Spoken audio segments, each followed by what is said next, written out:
we actually have 3 more chapters. We're going to be doing chapter 7, chapter 9, and chapter 10.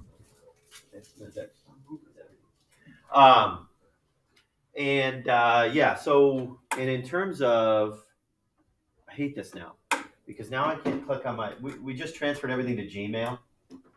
Like the whole school, like all of our email systems went to Gmail.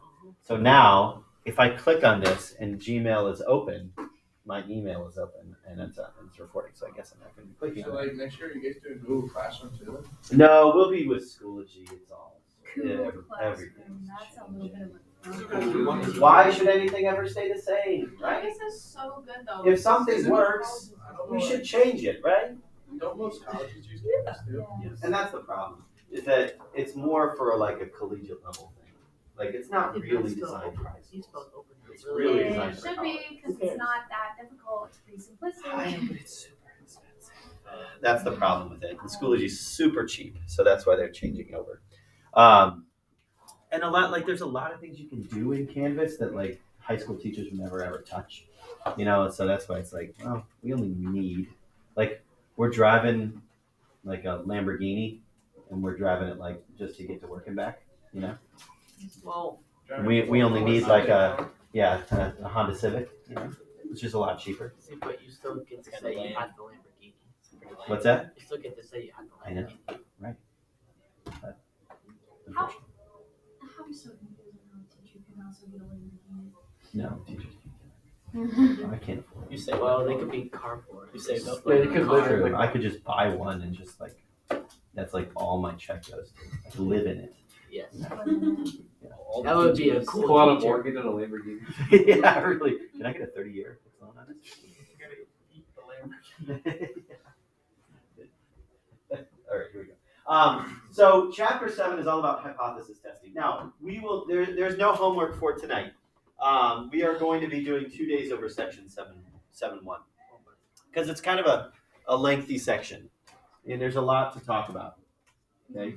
So today I'm going to do just about half the notes, maybe a little bit more than half the notes, 3/4 of the notes, if you will. And then tomorrow we'll finish it up, and then you can just use the rest of the time to do the section 7.1 assignment. And again, that's kind of the pattern that we'll be taking throughout the rest of the year. I'll be doing the notes and then just kind of like letting you work on the assignment in class. All right, let's get to it though. Introduction to hypothesis testing. Really, chapter 7 is all about hypothesis testing. Now, if you break it down, what is a hypothesis? When I say the word hypothesis, what comes to mind? An educated guess, right? An educated guess. That's a really good thing to say. It's an educated guess. Something that you believe to be happening, right? And you can test that hypothesis, right? You can say, okay, is my hypothesis true or not? We're going to be doing that exact same thing, just now with statistical evidence, okay? Based on mathematical principles, like based on means and standard deviations and variances and so forth, okay? And it's all got to do whether we talk about populations or samples. Okay, so our definition for a hypothesis test is, a hypothesis test is a process that uses sample statistics to test a claim about the value of a population parameter.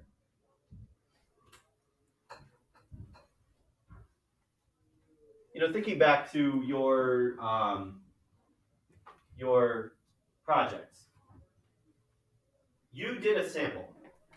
You did not talk about your population. Well, you may have talked about your population, but you did not find parameters. You found statistics, right? You found sample statistics. We could not possibly find population parameters. Or we didn't. You didn't. Either you couldn't or you didn't. A hypothesis test basically takes your sample statistics and makes a claim about the population, right? Makes a claim about the population. Like last chapter we said, okay, if I know this about my sample, well then I can say with some sort of level of confidence that the population will fall between this and this value, okay? But now what we're going to be doing is saying, okay, let's actually test a claim.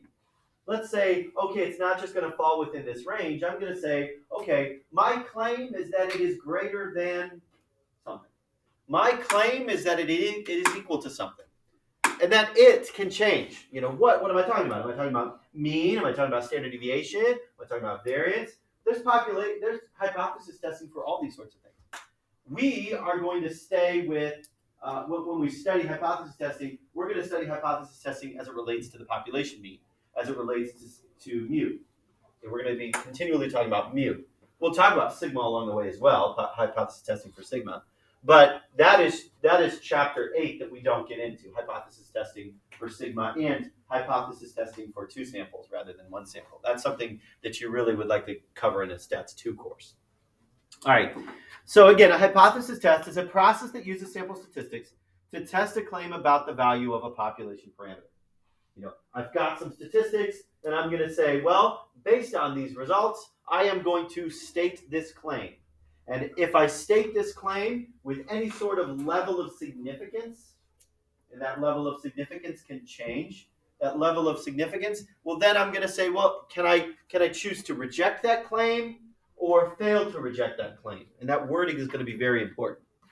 Now, when we state a hypothesis, okay, a verbal statement or claim about a population parameter is called a statistical hypothesis.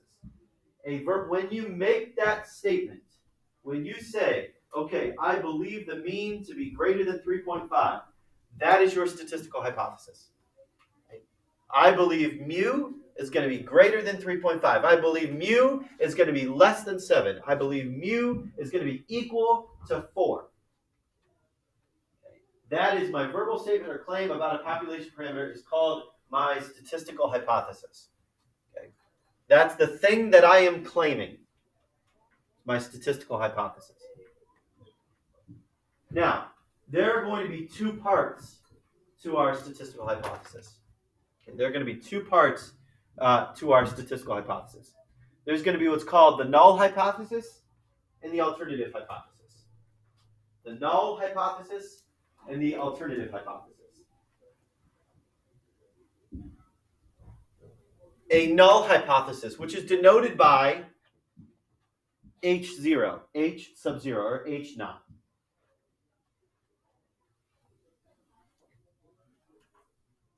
What do you guys call that if it's a sub 0? Do you say H naught? Would you say something not? No, you guys don't do that. My physics teacher would always say that. Like H naught. Or T, like T sub 0, so like starting time. Like he would always say that's T naught. Whatever. Or temperature naught, beginning temperature. Whatever. So H sub 0. That is the statistical hypothesis that contains the statement of equality. Your null hypothesis will always have the equality statement in it. No matter what your claim is, no matter where you put your claim, whether that's in the null hypothesis or the alternative hypothesis, the equality statement must be in the null hypothesis, which means less than or equal to, greater than or equal to, or just straight up equal to. That's your statement of equality. The null hypothesis is always where the equality goes. The alternative hypothesis, or sub A, H sub A, your alternative hypothesis is the complement of the null.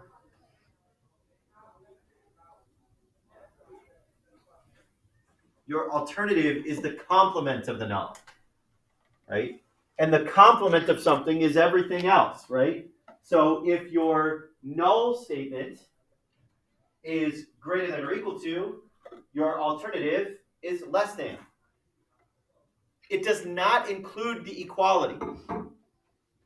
It does not include the equality. Alternative hypothesis never includes an equality statement. It is always just less than, greater than, or not equal to. And they go hand in hand. If your null hypothesis is less than or equal to, then your alternative hypothesis is greater than. If your null hypothesis is greater than or equal to, then your alternative is less than. If your null hypothesis is equal to, then your alternative is not equal to. It is the complement of your null.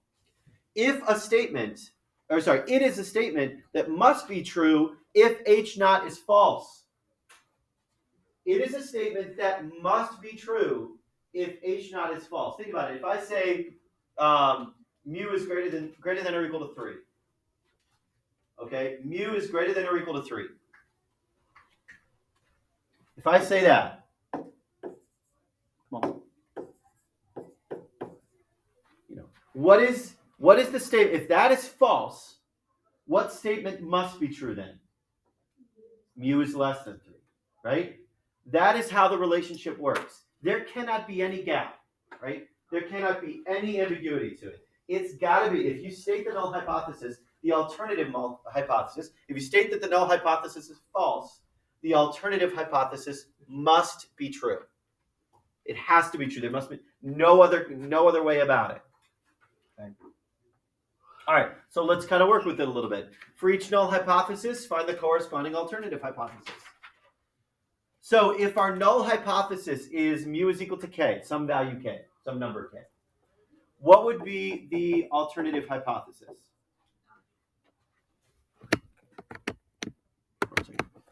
Not equal to, right? Mu is not equal to k. Obviously, right? It's the complement of that event. So if I say that the null hypothesis is not true, if I can reject the null hypothesis, if I say the null hypothesis is not true, what does that say about the alternative hypothesis? That it is true, right? If I say that this statement is false, that must mean that this statement is true. Okay. So if mu is less than or equal to k, if that's my null hypothesis, what is my alternative? Right. Mu is greater than k. Right. If I can say that the null hypothesis is false, it is not less than or equal to k, well then it's the only other option is this got to be greater than. That's the alternative hypothesis. Can't be any gap. And then obviously, if the null hypothesis is mu is greater than or equal to k, the alternative hypothesis is that mu is less than k. They have to tie together like that. They must. These are kind of like your only options that you have. This is it for hypothesis testing for the mean. Okay, so this is just, there's no context to this. Let's make some context and see if we can identify null and alternative hypotheses. For each claim, write a null and alternative hypothesis, and then identify which part represents the claim, because the claim is going to switch from null to alternative, and that is going to be very important where you identify the null and alternative in respect to the claim. So Mr. Laverick claims that he makes fewer than 5 mistakes on the board per year. Per week, maybe. Okay. What is my null? Actually, let me say this. My claim is that I make fewer than 5 mistakes. Is that a statement of equality or inequality? Inequality. That I make fewer than, right? Right? Fewer than. So my claim is not a statement of equality. It is a statement of inequality, right? Okay, fewer than 5 mistakes. Does that mean it's in the null or the alternative? The alternative, right? So I'm going to say that my average mistakes is less than 5. And that's where my claim is. So if my alternative hypothesis is less than 5, what is my null hypothesis? Greater than or equal to 5. That make sense? Okay, let's take another one. GE publicizes that their new fluorescent bulb lasts on average 12 years. That it lasts on average 12 years. Let's identify the null and alternative hypotheses. Okay, is my statement a statement of equality? Yes, it is a statement of equality, right? So that means, is my claim in the null or the alternative? It's in the null. I'm saying that my average fluorescent bulb lasts 12 years, right? So therefore, and again, that is my claim. That's where my claim goes, right?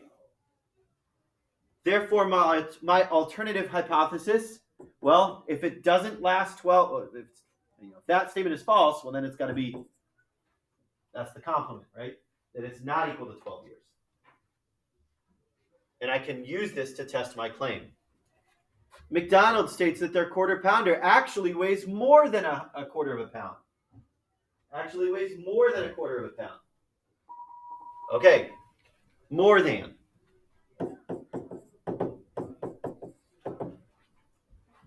Where does that go? Alternative. So I'm going to say, okay, more than. Oh, nope, no, not or equal to. More than quarter pound. Okay, well, that must mean that my null hypothesis, and that is my claim, my null hypothesis would be mu is less than or equal to a quarter pound.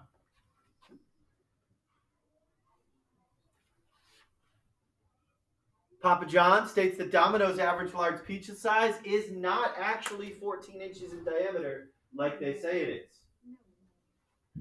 is. Papa John states that Domino's average large pizza is not actually 14 inches in diameter. That's a ha, right? Because that is, okay, mu is not 14. Right? That's the claim. Right? That's Papa John's claim, right? And then, so therefore, my null would be that it was 14. That's actually Domino's claim, right? That it is 14.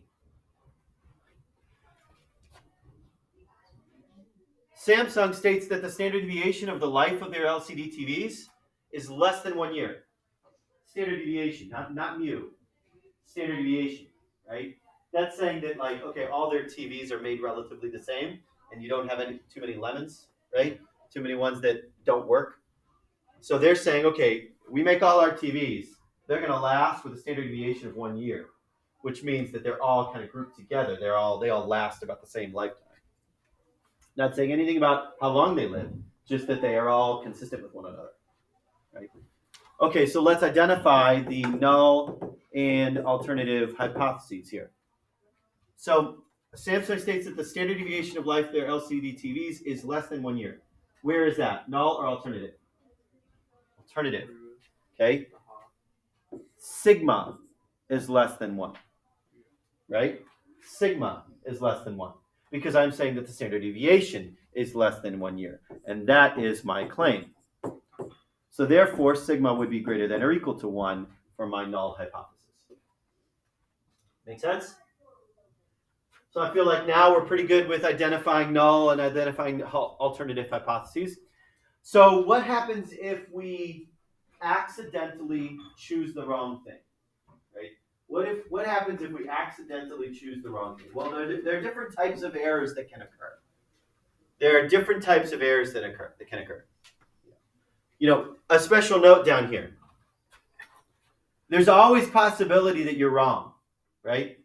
There's always possibility that we are wrong when we decide to either reject or not reject our null hypothesis.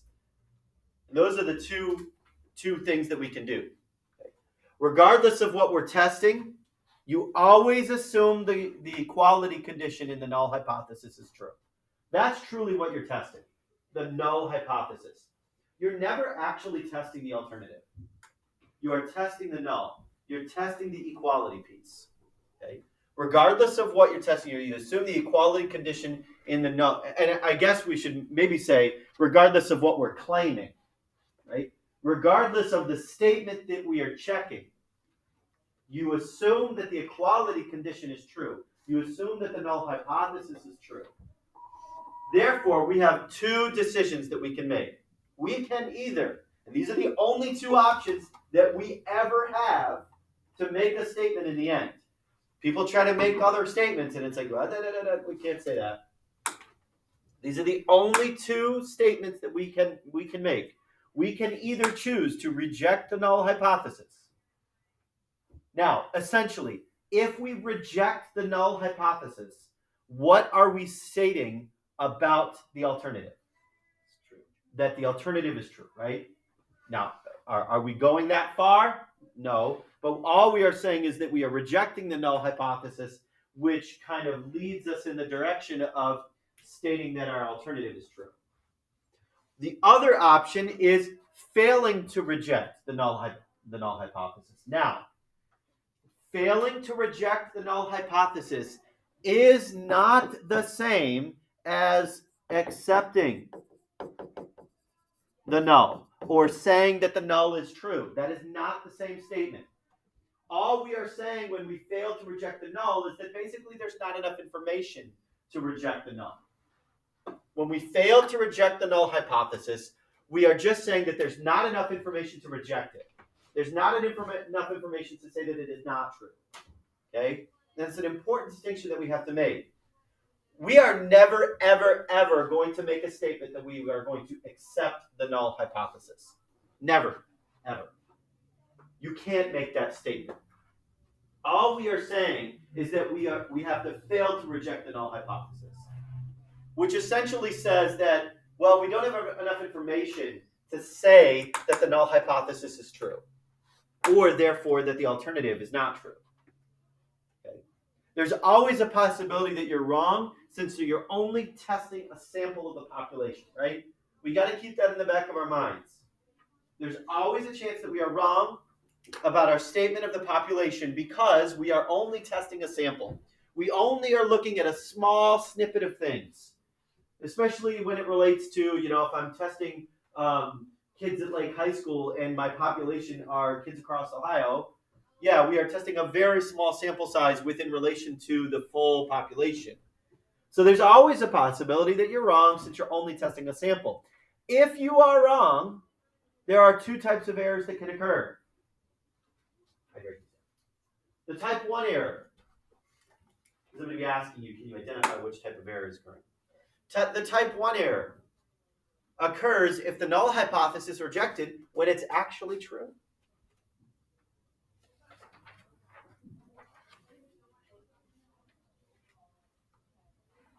The type 1 error, you reject the null, and when you reject the null, what are you saying about the alternative? That it's true. So you're kind of making a statement that something is true, right? You reject the null even when you should not have, even when the null was true, even though we can't even say that the null is true, even if we reject the null hypothesis, even when the null hypothesis is true, that's a bigger mistake than a type 2 error. My mathematical brain says that if you make a statement that something is true, which is a roundabout way of rejecting the null, right? We reject the null, therefore stating that the alternative is true, but that's not actually accurate. That's a big mistake. You've said that the alternative is true. You did a roundabout way of stating the alternative is true, and it's not actually true. That's a big mistake. A type 2 error occurs if the null hypothesis is not rejected, when it is false. That's less of an error, in my opinion. My mathematical brain says that that's less of an error. Because there, I'm only saying that, I'm not telling you that the null is true. All I am saying is that we failed to reject the null. We don't have enough information to say that the null is false. Okay, that's all we can say there. Let's take a look here. I like this. The book describes hypothesis testing like our legal system. I like this characterization of it, so I thought I'd throw it in here. First thing, a carefully worded accusation is written. Right? You state your claim. A carefully worded accusation is written, strategically stating your claim. The defendant is innocent. The defendant is our null hypothesis. Until proven guilty. The defendant is our null hypothesis, and it is innocent until proven guilty. The burden is on the prosecution. Therefore, if the evidence is not strong enough, there is not a guilty verdict, right? If there is not strong enough evidence to convict, then you got to say not guilty, right? Doesn't necessarily mean that it wasn't not actually guilty, right? It just says enough. We didn't get presented the evidence to say that this guy was guilty, right? Proof beyond a reasonable doubt, right? That's the phrase that comes up a lot. Proof beyond a reasonable doubt. If there is reasonable doubt, well, then I gotta say innocent. Even though my gut is like, no, that guy did it. You know, I can't say that he's guilty, but I think he is. You know, The evidence needs to be conclusive beyond a reasonable doubt. The system assumes more harm is done by convicting the innocent than by not convicting the guilty. And those are our two types of errors, right? More harm is done by convicting the innocent. More harm is done by saying, okay, I'm going to choose to reject the null, even though it's not rejectable, because I am making a statement the alternative is true. That's a type 1 error. More harm is done by convicting the innocent, but not convicting the guilty. Okay. That not convicting the guilty is a type 2 error, right? Saying there's not enough information, even though my gut says this guy did it. My gut says it, but I just haven't presented enough information to say so. I think he did, but I don't know for sure. That's a type 2 error. I still got to say innocent. Still got to say, and actually, that wording is very important. You know, do they ever say guilty or innocent? No, they say guilty or not guilty, right? They never say innocent. It's either guilty or not guilty when they read the verdict. Okay? And that's really what we're saying here. We are saying guilty or not guilty.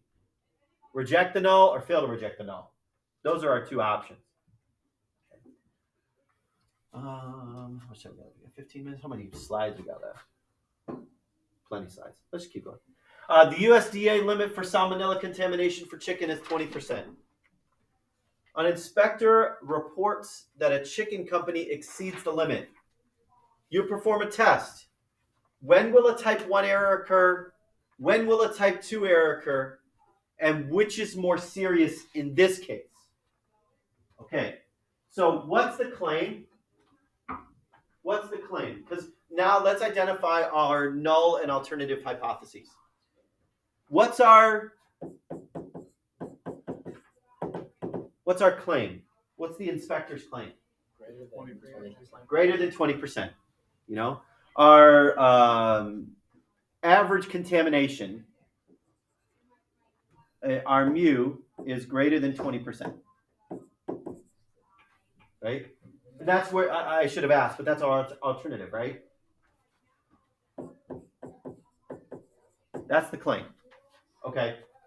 All right, therefore, if that's the alternative, what's my null? It's Less than or equal to 20%. Oh, 20.2. Whatever. You get the idea. Okay, type 1 error. A type 1 error occurs if the null hypothesis is rejected when it's actually true. Okay, type 1 error. I reject the null hypothesis, therefore accepting the claim, right? I reject the null, therefore accepting the alternative. I say, okay, I've rejected the null. I am saying mu is greater than 20%, which means what? What's going to happen if I reject the null?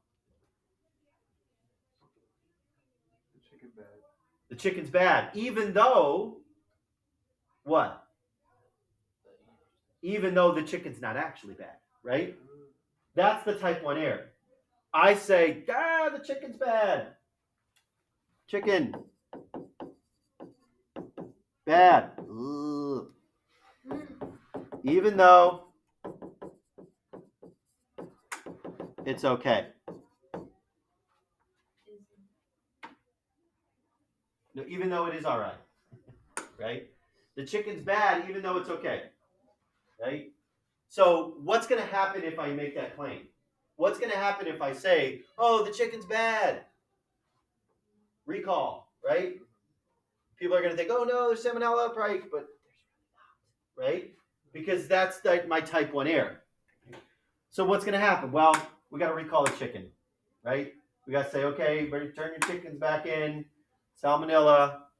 Okay. It's going to cost the chicken company a lot of money, right? Because they're going to have to recall all that junk. And it's going to cause a little bit of panic. Undue panic, but a little bit of panic. Okay, what's type 2 error then?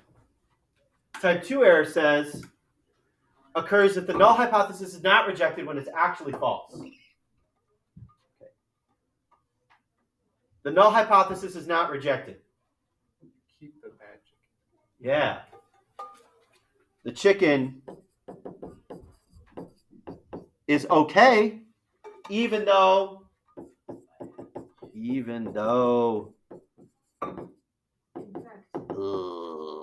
right? That's the type 2 error. I'm saying the chicken's okay. I don't need to recall the chicken, even though it's full of salmonella, right? Which is a bigger error? Type 2, right? We would rather cause undue panic, in this case, undue panic, than get a bunch of people sick, right? That's the difference between type 1, type 2 error, right? And it's all based on the context of the problem, context of the situation. So